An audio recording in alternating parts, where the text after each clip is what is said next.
बिस्मिल्लाहिर्रहमानिर्रहीम। अस्सलाम वालेकुम। आलम द लॉयर लीगल एक्सप्लोरर में खुश आमदीद। आज जो हमारा टॉपिक का ज़ेर बहस है वो ज़मीन से मुतल्लिक़ा है और ख़ास तौर पे जो तबादला की ज़मीन और खसरा गिरदावरी से मुतल्लिक़ जो है, तो कुछ सवालात मैंने तैयार किए हैं। मैंने कहा कि राना महबूब आलम साहब एडवोकेट हाई कोर्ट जो हैं, इनके साथ आज डिस्कस करते हैं, इसके ऊपर ये हमारी रहनुमाई फरमाएँगे। जी, राना साहब कैसे हैं आप? फर्स्ट क्लास, अल्लाह का करम है, आप सुनाइए। अल्हम्दुलिल्लाह, ज़बरदस्त। तो ये पिछले दिनों कुछ मेरे इल्म में पढ़ते हुए आया कि जो ज़ुबानी तबादला होता है ज़मीन का, उस बारे में थोड़ा हमें बताएँ कि क्या होता है और इसकी क्या आगे तफ़सीलात इसके साथ अटैच होती हैं? रेवेन्यू में कोई भी एग्रीमेंट ज़बानी किया जा सकता है। जो एक्सचेंज नामा है, तबादला नामा है, ये भी एक एग्रीमेंट है और दो पार्टियाँ आपस में कंसेंसस के साथ बगैर किसी जबर खराब एग्रीमेंट करती हैं और इस एग्रीमेंट को हम तबादला नामा कहते हैं कि एक प्रॉपर्टी के बदले दूसरी प्रॉपर्टी दी जाती है। अगर ये जो तबादला नामा है ये प्रॉपर तरीके से किया जाए, बेशक ये ज़बानी ही हो, तो ये इसकी कानूनी हैसियत है और ये कानूनी तौर पर माना जाएगा, क्योंकि ये एग्रीमेंट एक एग्रीमेंट हुआ है और एग्रीमेंट को रजिस्टर होना ज़रूरी नहीं है। ये ज़बानी तबादला नामे के तो ये ज़ुबानी तबादला नामा के अंदर जो ज़मीन का तबादला हो जाता है, लेकिन वो ज़ुबानी है, तो उस सूरत में कब्ज़े की क्या हैसियत होगी? तबादला नामा हो या मुआहदा हो किसी प्रॉपर्टी का, कोई प्रॉपर्टी सेल आउट की हो, गिफ्ट की हो या विरासती प्रॉपर्टी हो, हर चीज़ में जो पोजेशन है वो 1/9 जो प्रेजेंट करता है, 1/9 कब्जा मलकियत को ज़ाहिर करता है। तो एक्सचेंज जो नामा है, एक्सचेंज ऑफ प्रॉपर्टीज है, तबादला नामा है, इसमें भी पोजेशन जो है वो बहुत अहम रोल प्ले करता है और पोजेशन को डिटरमिन करने के लिए हमें खसरा गर्दावरी को देखना पड़ता है। खसरा गर्दावरी बेसिकली प्रॉपर्टी में एक की रोल प्ले करती है कि साल में 2 दफा एक पटवारी होता है, जो हल्का पटवारी है, वो खसरा गर्दावरी तैयार करता है। उसमें ये लिखता है कि कल्टीवेटर कौन है, इसका ओनर कौन है और इसका कल्टीवेटर कौन है और जो कल्टीवेट कर रहा है वो किस हैसियत में कल्टीवेट कर रहा है। ठीक।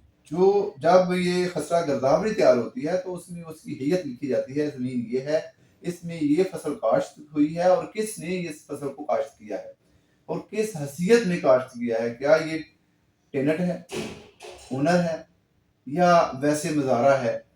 तो ये सारी उस हैसियतें लिखी जाती हैं जब, और इस खसरा गर्दावरी को की हैसियत को ही पोजेशन तस्वर किया जाता है। अगर तबादला नामा में खसरा गर्दावरी में ये लिखा गया है ये प्रॉपर्टी तबादला हो कि अब इसका मालिक, इसका कल्टीवेटर फलां बंदा है, तो फिर उस जो खसरा गर्दावरी में जिसका नाम लिखा गया है उसे ही ओनर तस्लीम किया जाएगा और माँ बाद जब भी कभी उसकी पॉलिटिकल रिकॉर्ड मरतब होगा तो रजिस्टर हकदार जमीन में उसका तफसील की जाएगी और उसकी प्रॉपर्टी में उसका नाम लिखा जाएगा कि अब ये मालिक ये है। अगर नाम नहीं लिखा गया तो फिर भी वही मालिक रहेगा। ठीक है। तो ये जो एक पुराने वक़्त में जैसे कि रिटन डॉक्यूमेंट नहीं होते थे, सारी चीज़ें ज़ुबानी होती थी। तो एक अगर तबादलानामा ज़ुबानी हुआ है, तो उसके बाद कहीं बाद में आके उसको तहरीरी तौर पे किया जा सकता है कानूनी तकाज़े पूरे करने के लिए, या उसकी क्या हैसियत ये है? 2024 सुप्रीम कोर्ट SCMR 1096 पे एक जजमेंट शाया हुई है। ये इसमें बड़ी डिटेल के साथ सेक्शन 52 लैंड रेवेन्यू एक्ट और सेक्शन 4 टू 42 जो है उसको प्रेजेंट किया गया है, उसको इंटरप्रेट किया गया है और उसमें उन्होंने बताया है कि जो इंतकाल है, म्यूटेशन है प्रॉपर्टी में, म्यूटेशन की कोई कानूनी हैसियत नहीं, ये रिवर्ट की जा सकती है, लेकिन जो खसरा गर्दावरी है जिसने पोजेशन को इंटरप्रेट करना है, पोजेशन को डिटरमिन करना है, इसको प्रिजम्पशन ऑफ ट्रूथ हासिल है अनटिल और अनलेस इसकी कोई रिबटल ना आ जाए, इसको चैलेंज ना किया जाए। तो ये जो जजमेंट है 2024 SCMR 1096, इसमें एक प्रॉपर्टी 1945 में दो पार्टियों के दरमियान एक्सचेंज नामा तहरीर हुआ, बल्कि तहरीर नहीं हुआ, ज़बानी एक्सचेंज नामा हुआ, तबादला हुआ। اور دونوں پارٹی اپنی اپنی پراپرٹی پہ جو جس پہ وہ راضی ہوئے تھے ایگری ہوئے تھے اس پہ قابض ہو گئے. ماہ بعد 2080 میں اس تبادلہ نامہ کو 1980 میں انہوں نے تحریر کر لیا. تحریر کرنے کے بعد پراپرٹیز کی قیمت اور ان کی حیت جب تبدیل ہوئی تو پھر 2005 میں آ کے ایک پارٹی نے اپنی جو خانہ ملکیت میں اس کا نام تھا اس کی بنیاد پہ سوٹ فار ڈکلیریشن فائل کر دی کہ میں اس پراپرٹی کا مالک ہوں, یہ مجھے اس کا پوزیشن دیا جائے. تو جب دوسری پارٹی کو پتہ چلا تو انہوں نے بھی سوٹ فار ڈکلیریشن کر دی کہ ہم اس پہ اتنے عرصے سے قابض ہیں اور ان کے جو پریڈیسیسر ہیں جو جس نے اس کو اسیل کیا ہے اور اس کے پریڈیسیسر نے یہ ایکسچینج نامہ تحریر کیا تھا. پہلے وربلی ایکسچینج نامہ تھا, پھر اس کو تحریر کیا گیا اور تحریر کرنے کے بعد پوزیشن میں پہلے ہی پوزیشن دونوں پارٹیوں کو مل چکا تھا, لیکن چونکہ اونرشپ انٹائٹل جو تھا وہ ٹائٹل نامے میں ان کا نام تحریر نہیں تھا تو یہ کوئی ایسا استحقاق نہیں ہے.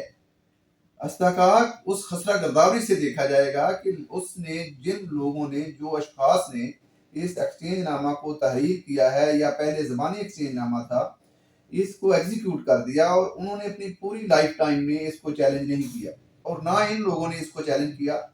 اب جب اس کی پراپرٹیز کی قیمت بڑھ گئی, اس کی حیت تبدیل ہوئی تو پھر انہوں نے لالچ اور حرص کی بنیاد پہ اس کو چیلنج کر دیا اور اس اونرشپ کا جو فائدہ اٹھانا چاہ رہے ہیں. تو سپریم کورٹ آف پاکستان نے کہا یہ نہیں ہوگا, جو پوزیشن ہے اس کو کنسیڈر کیا جائے گا اور پوزیشن نے یہ بتا دیا کہ کون کب سے اس پہ قابض ہے. ایک پراپرٹی ہے اس کا دوسری پراپرٹی سے ایکسچینج نامہ ہوا, جب وہ پراپرٹی دونوں ایکسچینج ہوئی تو ان کے بدل میں دونوں مالک بھی دوسری پراپرٹیوں پہ آ گئے. اب جب وہ دوسری پراپرٹیوں پہ آئے ہیں تو وہ جن پراپرٹیوں پہ قابض ہیں وہی کے اسی کے وہ مالک ہیں. اب اگر یہ پراپرٹی ایک مہنگی ہوگی دوسری سستی ہوگی تو اب یہ نہیں ہوگا. ایگریمنٹ جب ہوا تھا, جب وہ 1945 میں ایگریمنٹ ہوا تھا, دونوں پارٹی اس پہ ایگریڈ ہو گئی تو اس ایگریڈ ہونے کے بعد وربلی طور پہ انہوں نے ایگریڈ ہوئے اور وہ ایگزیکیوٹ کر دیا, پوزیشن دے دیا. پھر جب ایک پارٹی کے پریڈیسیسر فوت ہو گئے تو دوسری کے سکسیسر نے اس کو انڈوز کیا اور 1980 میں اس کو تحریر کر دیا. اب وہ جو خانہ ملکیت میں ہے اگر نام نہیں ہے تو اس کی بنیاد پہ ان کو ڈسون نہیں کیا جائے گا جن کا پوزیشن 1945 سے ہے. تو سپریم کورٹ آف پاکستان نے کہا کہ وہ یہ تحریر نہیں تھا 1945 میں, لیکن ایکسچینج نامہ ہو گیا تھا, پراپرٹی ایکسچینج ہو چکی تھی, اونرشپ ایکسچینج ہونی چاہیے تھی, وہ نہیں ہوئی. لیکن خسرہ گرداوری 1945 سے ہی ان کے نام چلی آ رہی ہے جو اب قابض ہیں, تو ان کو ملکیت ہی انہی کی رہے گی, پراپرٹی انہی کے پاس رہے گی, ان کو پوزیشن انہی کا ہی رہے گا.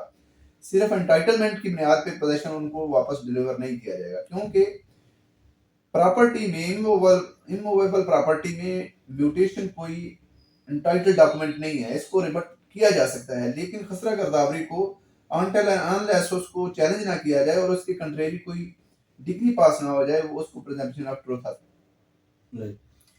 یہ تھے رانا محبوب عالم صاحب ایڈوکیٹ ہائی کورٹ, جنہوں نے بڑے اچھے انداز میں بتایا کہ خسرہ گرداوری جو ہے وہ ایک پریزمپشن آف ٹروتھ اس کے ساتھ اٹیچ ہے, جبکہ جو ملکیتی خانہ کے اندر جو ٹائٹل جو ملکیت لکھی ہوئی ہے اس کے ساتھ پریزمپشن آف ریبٹل اٹیچ ہے.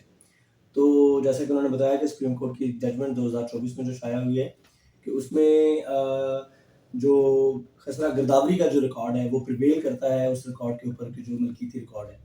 تو بہت شکریہ آپ کا, تھینک یو سو مچ, آپ نے ہمارے رہنمائی فرمائی, بہت شکریہ, السلام علیکم.